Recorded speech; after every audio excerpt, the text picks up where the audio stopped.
First story is titled, Am I the a-hole for telling my girlfriend I'm not going to financially support her if she quits her job to pursue an Etsy business?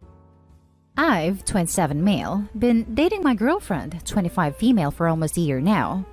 I'm a remote software engineer at Amazon, and she works at an Amazon warehouse. Before we started officially dating, we discussed our finances and decided that we would keep our finances separate and split everything 50-50. I told her before we started dating that keeping finances separate and equal was important to me, and she agreed to it. However, she's lately been mentioning how she wants to quit her job because it's making her miserable and start focusing on her art more. I told her that was a bad idea and that she should at the very least have a different job lined up before she quits her current one, and that she could start her Etsy business as a side hustle on weekends and weekday evenings and then pursue it full-time if it's profitable. She's been passive-aggressive about it to me lately. She thinks because I make enough money to comfortably support us both, she should be able to pursue what makes her happy. I think my suggestions to her problem were reasonable. I don't think she needs to risk her income and dive headfirst into this art thing till it proves to be somewhat profitable. She doesn't even want to apply to any other jobs because she only wants ones where she can do something artsy. Am I the a-hole for saying I'm not going to financially support her if she decides to go forward with such a risky move? Edit. You really don't need to tell me your opinions about whether you think our 50-50 split is fair or not. We're both adults, and she agreed to it. I'm not making her do anything. I don't love my job either, but being financially responsible is important to me. I understand some people think splitting equitably is more fair, and I disagree with that. But that's okay. People can have different opinions and do what works best for themselves. But that's not what I'm really asking about in this post. Now for the top comments before reading the little update. Not a a-hole. Your suggestion to her is perfect. She's extremely immature and entitled. She can of course pursue what makes her happy, but at the end of the day, there are real bills to be paid, and if she can't do that while doing things that makes her happy, she needs to be an adult and keep a job that pays the bill. Absolutely keep your finance separately and don't give in to her request. Also, you have only been dating for almost a year. Imagine her entitlement if you are actually married. Good God. And if you Google advice about making a side hustle your main income, every site will tell you exactly what Opie told his girlfriend. Start slow, build up your available stock and customer base, and only when it actually takes off should you quit your full-time job.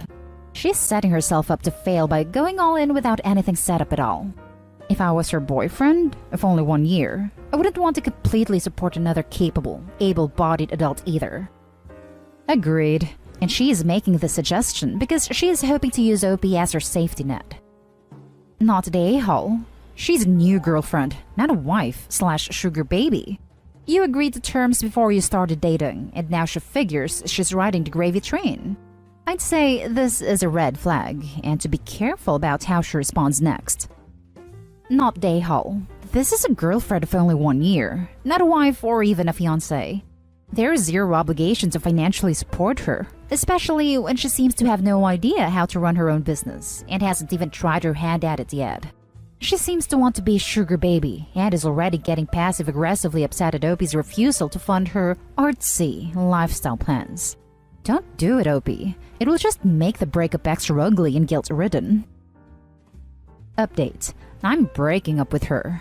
Apparently, I'm controlling and bad boyfriend for expecting a grown adult woman to pull her weight in a relationship. My exes were engineers too, and 50-50 worked great for us, and we have the same morals and drive. My current girlfriend is different from what I'm used to, but her creative, spontaneous, carefree side is not cute to me anymore. She's just irresponsible, and I'm tired of being the mature one. I'm done with this. I don't feel like she's an equal partner to me. I'm all for being entrepreneurial. A lot of my colleagues have ventured out on their own and become successful. My girlfriend has no plans and just wants to wing it and let her passion run free. I'm done with her. She is better off without me. Thanks, Reddit. Now for the next story. Am I the a-hole for how I reacted when my fiancé dropped our son off at my workplace? I, male 27, am a nurse. My fiancé and I have a 1-year-old baby boy. Fiancé doesn't work. She decided to leave her previous job and stay at home.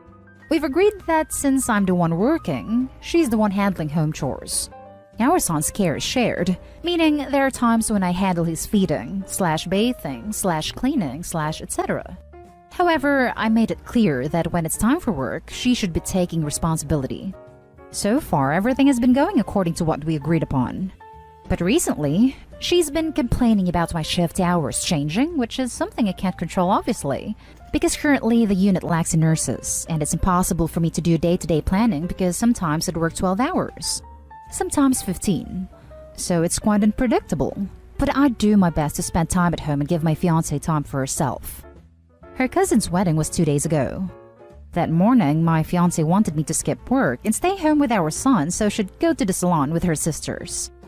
I told her I can't just skip work for the day. I already had a long day shift that started at 7:45 a.m. till 6 p.m. I told her she could either call my mom or just wait for me to come home. She threw a fit and saying her cousin's wedding was important and I was being unsupportive. I left home after that and started my shift at the hospital. At around 1 p.m. when I was in the middle of work, it usually gets busier in the afternoon, I got a few missed calls from my fiancé. Then she sent a text telling me she was at the hospital's parking lot with our son. I went to meet her there. She wanted me to take our son and watch him till she gets back from the salon at 4. I lost it. I told her I can't watch our son when I'm in the middle of my shift, and she kept saying I should just let him stay with me and that it was okay. I absolutely lashed out at her. I called her unreasonable and selfish. She could have let someone watch him, but she said her family was busy. We got into an argument and she left him with me. I had to drive to Mom's house and let her have him till I finished my shift. I got home, but I was extremely pissed. My fiancé and her mom said I overreacted and that I was supposed to help since he's my son too. Mother-in-law said I was in the wrong for caring more about work than my own son, but I already told my fiancé I was busy. She wanted me to apologize for yelling and causing a scene, but I refused after this. I want to mention that she's normally fine with my work schedule until recently, and whenever there's an event, we'd both make arrangements and I'd stay with our son while she's gone. This time, I told her I was busy and that I won't be allowing her to distract me from work, but she was being stubborn, thinking I'm prioritizing work and being unsupportive. Those might be her mother's words, but my fiancé takes responsibility here.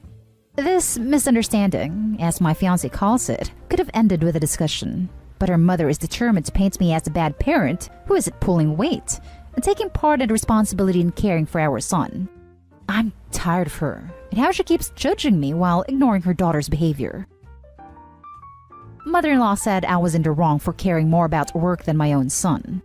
But getting her daughter getting her hair done is more important than your son? Not at a-hole.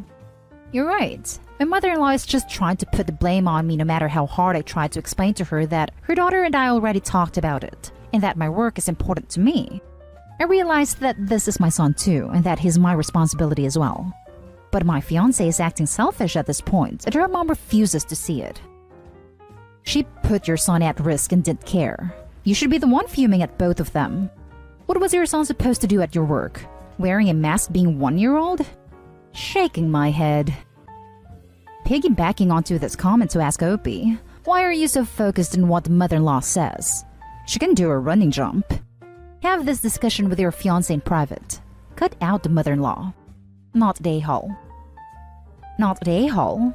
Your fiancé and her mother sound like idiots.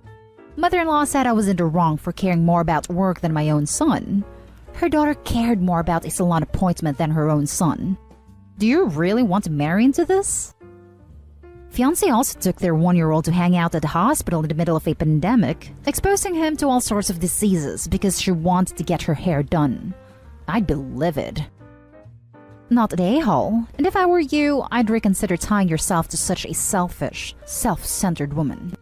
Just look at your mother-in-law for what she'll be like in 20 to 30 years. Next story is titled, Am I the a-hole for yelling at my daughter for speaking ill of the dead? My daughter's 19 female stepmother, 31, died a week ago. She wanted to spend her last days at home, and when we knew the end was near, my daughter and I went into the room where she was laying. My daughter and her stepmom have had a contentious relationship throughout the years. And she had left the house at 18, telling her stepmother how much she hated her because we had asked her to pay for college by herself. However, when her stepmother got sick, There was a brief period where both she and her stepmother seemed pretty open to forgiving each other for whatever they felt that the other had done to offend each other. My wife had also said she hopes my daughter can go to college eventually. My daughter was away working as a waitress in another town, but when the end seemed near, she ended up asking friends to cover her shifts and drove back to our house. Their initial greeting with each other seemed pleasant, but then my wife fell asleep and my daughter went to her room. Then a week ago, doctors said she could go at any time. My daughter and I ended up going to her stepmom's room, and when my daughter went to reach for her stepmother's hand, her stepmother moved her hand away. But then her stepmother said to me, "Where is my daughter? I want to see my daughter." When my daughter tried to say something, my wife shook her head and said, "I don't want you here." My daughter walked out, and I brought my younger daughter, 5, in to see her mother.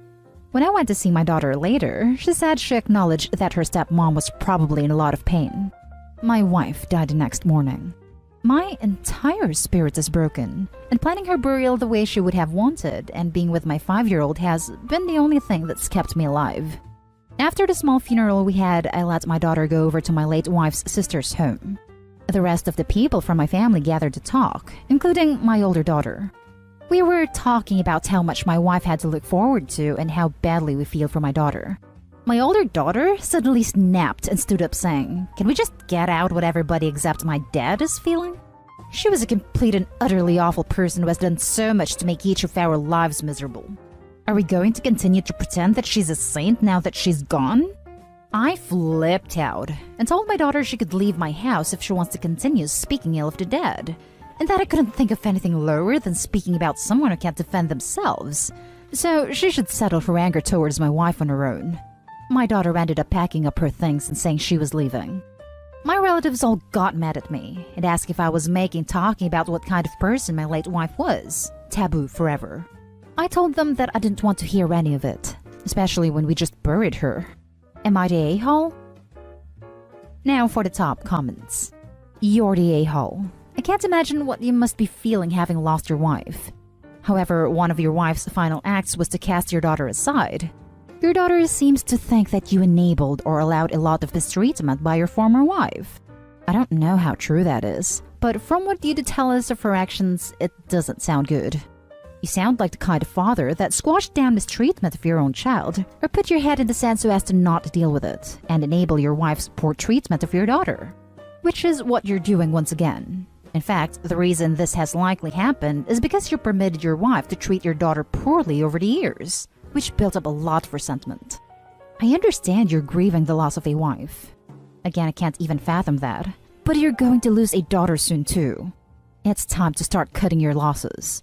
Unless you deal with this, her way of settling her anger on her own will highly likely be by either cutting you out of her life or having a very frosty relationship with you for a long time. I'm sorry for your loss. Important edit. Saw OP's comments where he says the reason he's not paying for his daughter's college is so he can pay to send the younger, his wife's, daughter to private kindergarten. Wow. So you'd not support your daughter's college education, something that really matters in life, because your younger real daughter has to go to private kindergarten, which you openly acknowledge was your wife's decision. Sir, it sounds like you and your wife have reaped exactly what you sowed. To be very clear, you and your wife were absolute a-holes. No wonder your daughter said what she did and despised your wretched wife. Also, she will doubtlessly come to despise you as a failure of a father and failure of a man. You say you can't think of anything lower than someone speaking ill of someone who can't defend themselves? I'll help you with that. Something that is lower, and probably the lowest of the low, is selling out your daughter because you didn't have the spine to say no to a young lover. My 5-year-old has been the only thing that's kept me alive. This is the statement that cements my opinion that you're the a-hole. Everyone else can see your wife sucked. She probably emotionally abused your oldest daughter, and you clearly don't care about your oldest because you excluded her in the thing that keeps you alive during this horrible time. Don't speak ill of the dead, it's just a cheap cop-out. Your wife sucked, and so do you. Now for the last story. Am I the a-hole for calling my mother-in-law a witch for saying it was my sister's fault she died in an accident? So, my 16-year-old little sister died in a freak accident 5 months ago. I I can't say a lot about the accident since there's gonna be a trial, but I can say that there was another party at fault for her death. I've been dating my current partner for about a year and a half, and in that time, I haven't met their mother for more than 3 times. There are issues between my partner and their mother, and we usually visit on holidays, and that's all. Recently, we visited my mother-in-law, and the conversation quickly went to my sister and me dealing with my grief. I told my mother-in-law and her husband the truth, that I have never been this angry and sad in my life, that I am not coping well. I do see a mental health professional twice a week. I told them the thing that bothers me the most, which is related to my sister's gravesite. The person who caused my sister's death was apparently randomly buried right next to her. I hate that she has to rest next to him. My mother-in-law then told me that it was my sister's fault she got killed, because of reasons related to her death I cannot talk about in detail because of the upcoming trial. I started to cry, told her I needed to step out for a second, and went and sat on the front stairs for a while. I came back, told everyone that I was fine, and changed the subject. Mother-in-law then proceeded to tell me I was being weak, and I shouldn't have minded her saying that about my sister, since it was a fact that it was my sister's fault as well. We left. I told my partner I felt like my mother-in-law kinda ambushed me and I felt bad. My partner understood me completely and told me this was the reason they didn't have a relationship with their mother. Later, I told my best friends about this, and they disagreed with me and my partner. They told me I was just being too serious, taking things out of context, and since me and mother-in-law don't have a proper relationship, I probably just misunderstood her words. I don't think I did. I don't think anyone should watch their words around me, but I also think a person that doesn't know the whole story, even though I did tell my mother-in-law the circumstances of my sister dying, and she knew there is a trial coming, shouldn't say these kind of things, especially to their child's partner, especially in the stage of getting to know someone. So the question is, am I the a-hole for thinking my mother-in-law is being rude and weird about my sister's death? I honestly don't even know anymore. Not the a-hole. Dump your friends. Yeah, what the hell? With friends like those, who needs enemies? Not the a-hole. You don't even need to ask. Seriously, most people would have lost it on your mother-in-law if they were in your position. I honestly expected you to blow up on her, but yeah, your feelings are totally justified. Holy crap. NTA, NTA, NTA. First of all, I am so sorry for your loss, OP. Second, is your mother-in-law a freaking sociopath? I don't think she even makes a-hole territory because that is a whole new level of heartless. Even if the accident was 100% your sister's fault, you would still feel indescribable pain. We are human. There's no logic or fact when it comes to our emotions. There is no math for grief. We hurt when we lose who we love. Nitpicking over liability and blame is the job of insurance companies and attorneys. Her calling you weak for a very justified human reaction disrespects both your grief and your sister's memory. I'm so sorry she said that to you, and I would suggest not speaking to her until she sincerely apologizes. You need your space now. Best of luck. My thoughts are with you and your family. P.S. To hell with your friends. And that's the end of this video, folks. As always, leave a comment and hit like and subscribe. And if you want more of this content, turn your notification on to get updated on the latest videos.